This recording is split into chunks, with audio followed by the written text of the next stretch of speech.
I never thought the wide-open skies of Wyoming could feel so suffocating. But that Christmas Eve in Jackson Hole, They did. the Tetons loomed like silent judges as I drove my old Ford pickup down the snow-dusted road to the family ranch.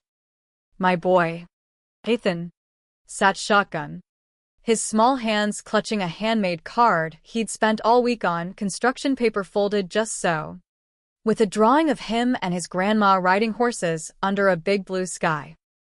At 10, he still believed in the magic of family gatherings, the kind where everyone swapped stories around a roaring fire pit. Me? I'd learned better, but I kept showing up anyway, hoping this time might be different. I'm Sarah Hayes. Though back then, most folks just knew me as the quiet one who joined the army right out of high school. Grew up on that sprawling ranch my folks had built from scratch, cattle grazing on endless acres. The kind of place that screamed old Western grit. But after Dad passed from a heart attack during a roundup, things shifted. Mom. Victoria. Took over with an iron fist. And my sister Kelsey? She became the golden child. The one who stayed put. Married a local rancher. And played the part of perfect daughter. Me. I shipped out to bases across the globe, climbing ranks in the military while they pretended I was just off adventuring. That afternoon, the sun hung low, casting long shadows over the fresh powder.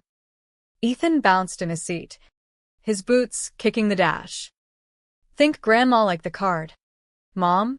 I put stars on it, like the Wyoming flag. I forced a smile, ignoring the knot in my gut. She'll love it. Buddy. You've got an artist's touch. Truth was. Primer en gutena proper invita. Just a group text from a cousin with the details. Hayes family Christmas Eve bash at the ranch. No mention of us. But I figured we'd blend in like always. We pulled up to the gate. The wrought iron, Hayes Ranch sign creaking in the wind. Trucks and SUVs lined the driveway. Kelsey's shiny new F-150. Uncle Bill's beat-up Chevy. Even Aunt Linda's Subaru from town. Ethan pointed at a wooden plaque by the door listing, "Welcome guests" in fancy script. Our names weren't there. Maybe they forgot the ink, I said lightly, ruffling his hair. He bought it. Kids do that. They trust until the world teaches them otherwise.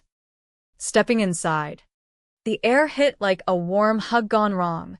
Pine from the massive tree, cinnamon from mulled cider, and that underlying tension I'd known since I was a girl.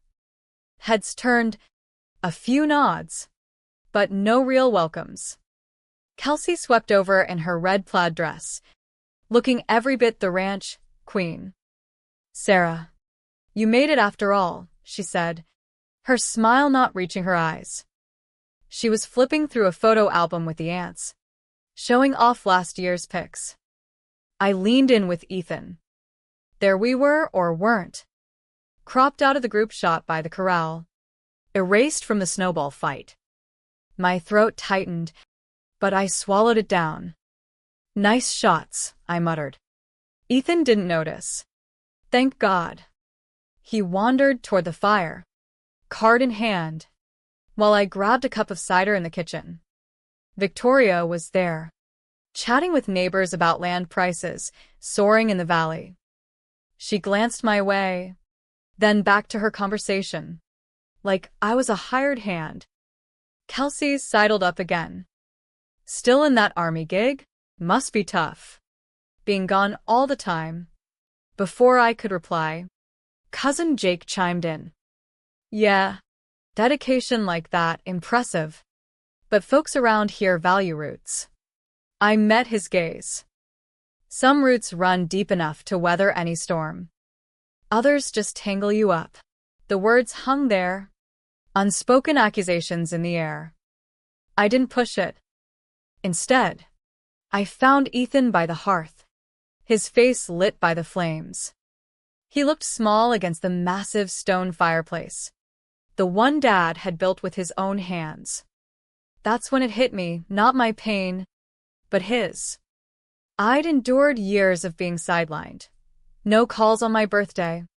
My deployments dismissed as vacations. But now they were doing it to him. 2. Indifference cuts deeper than anger. It's like you're not even worth the fight. Ethan tugged my sleeve. Why don't they talk to us like the others? His voice was soft. Puzzled. Not mad. I knelt down. Sometimes people get so wrapped up in their own world. They forget to look around. But that doesn't make us any less important.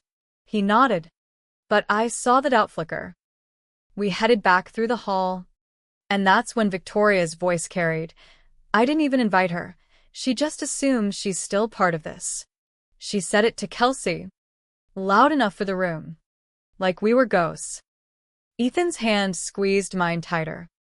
I locked eyes with her, but said nothing. Silence can be a weapon, especially against those who twist words. In the den, I poured him some hot chocolate, watching him sip it slowly. Uncle Bill leaned down to him with a grin smelling of whiskey. Gotta toughen up in this family. Kid. Your mom's got that wanderlust, hope you don't catch it. I stepped between them. Toughness isn't about staying put. It's about knowing when to stand tall. He backed off, mumbling something about just joking. We stepped out onto the porch for air. The wind whipped through the pines, snowflakes swirling like confetti in a bad dream. Ethan leaned into me. Can we go soon? Soon, I whispered, brushing snow from his coat. Inside me, something shifted, not rage, but resolve. They'd crossed a line, not just with me, but with my boy. In the army, I'd learned that boundaries aren't suggestions, they're survival. And tonight, under those vast western stars, I drew mine. Back inside, the gift exchange started. Kids' names called one by one. Applause. Photos with Grandma Marlene, Victoria's mom, the matriarch who'd built half the ranch empire. Ethan's turn never came. He clutched his card, hope fading. Kelsey handed a gift to her daughter, praising her thoughtfulness. Marlene glanced our way, but said nothing. Ethan slipped the card back in his pocket, unspoken hurt in his eyes. That's when I saw it, an old wooden star ornament on the tree. One I'd carved during basic training and sent home. The tag now read, made by Kelsey. My blood boiled. But I stayed calm. Observing isn't weakness, it's gathering intel. As the night wore on, I realized this wasn't family, it was a performance. And we were the uninvited extras. The laughter in the great room felt like nails on a chalkboard, echoing off the log walls that had once felt like home. I stood in the shadows, arms crossed, watching them clink glasses and swap tall tales about cattle drives and land deals. Ethan had found a quiet corner with a puzzle, piecing together a map of the Rockies fitting, since our place in this family felt just as fragmented. I'd spent years deploying to places like Afghanistan, leading troops through chaos, but nothing prepared me for the quiet warfare of home. Grandma Marlene wheeled in from the sunroom, her oxygen tank humming softly. At 85, she was sharp as a tack, the one who'd taught me to ride and shoot straight. She'd always seen through Victoria's games, but age had sidelined her. Sarah, she called weakly, beckoning me over. I knelt by her chair. You look strong. Girl. Like your dad. Her eyes twinkled, but there was sadness there. Ethan approached shyly, Pulling out his card. For you, Grandma. She took it, her wrinkled hands trembling. This is the best gift tonight, she whispered, tucking it close. Victoria noticed. Her face tightening. Mom. Don't overdo it. But Marlene waved her off. Kelsey hovered, changing the subject to her latest ranch expansion plans, using family funds. No doubt. I'd heard whispers. Victoria funneling money to Kelsey while ignoring my contributions, like the checks I'd sent home during deployments. Legally, the ranch was in a family trust, but emotions ran the show here. As the evening dragged, a cousin pulled me aside. "Heard you're some big shot in the army now." "General, right?" I nodded modestly. "Brigadier General, actually. Leading logistics out of Fort Carson." He whistled. "Does the family know?" I shrugged. "Doesn't come up much." Truth was, they dismissed my career as playing soldier, never asking about the medals or the lives I'd helped save. Ethan yawned, rubbing his eyes. Mom. "Why do they act like we're not here?" I pulled him close. "Some folks build walls instead of bridges. But we'll build our own." We slipped out to the barn for a breather, the smell of hay and horses grounding me. Stars blanketed the sky, the kind you only see in the West. I thought of Dad. How he'd say, "Families like a herd, stick together or get picked off." But this herd had turned on its own. Back inside, the tension peaked. Victoria announced the annual toast, "To the Hayes legacy, those who stay and build it." Eyes flicked my way, then away. Kelsey raised her glass higher. "And to new beginnings," she added, smirking. I stayed silent, but inside, plans formed. In the military, revenge isn't personal, it's strategic. And I was done being collateral. As folks mingled, Marlene pulled me aside again. "They're rewriting history." Sarah. "But I see it all." She glanced at a security camera in the corner, one of the ranch's modern upgrades. "Everything's recorded these days." Her words lingered as Ethan and I headed to the door. Victoria blocked us casually. "Leaving already? Suit yourself." Ethan looked up. "Merry Christmas, Grandma." She nodded curtly. No hug. Outside, the cold bit hard. My phone buzzed, a text from my driver. Clayton, a retired sergeant who'd served under me. Mom. Jets fueled at the airstrip. "Saluting your orders." Ethan climbed into the truck. "Who's picking us up?" "An old friend," I said. As we drove off, I glanced back at the lit-up ranch, a beacon of false warmth. At the private airstrip, courtesy of military perks, Clayton saluted sharply. "General Hayes, ready when you are." Ethan's eyes widened. "You're a general, Mom." I nodded. Yeah. Boo. "And tonight, we're flying home our way." As the jet lifted off, Wyoming shrinking below, resolve hardened. They thought they could erase us. But in the West, land and legacy have laws, and I knew them better than they did. The next morning, Christmas Day, I woke in our Colorado Springs home, the Front Range glowing pink. Ethan unwrapped gifts quietly, a new model horse, books on astronomy. No calls from the family. Fine by me. But by noon, my phone exploded. Texts from cousins. "Did you see the video?" Kelsey had posted a TikTok clip mocking my dramatic exit, tagging it family first. It backfired when Bets shared it, captioning, "She outranks the drama." Marlene called. "Sarah, I've changed the trust. It's yours, the ranch, the holdings. Papers are with the lawyer. Legally airtight, per Wyoming probate rules." "Why now?" I asked. "Because you never asked. And they took too much." Victoria's reaction? Panic. She called, voice shaky. "This is a mistake. Mom's not in her right mind." But Marlene's video will, recorded the night before, played at the family brunch. "I've seen how you treat Sarah and Ethan.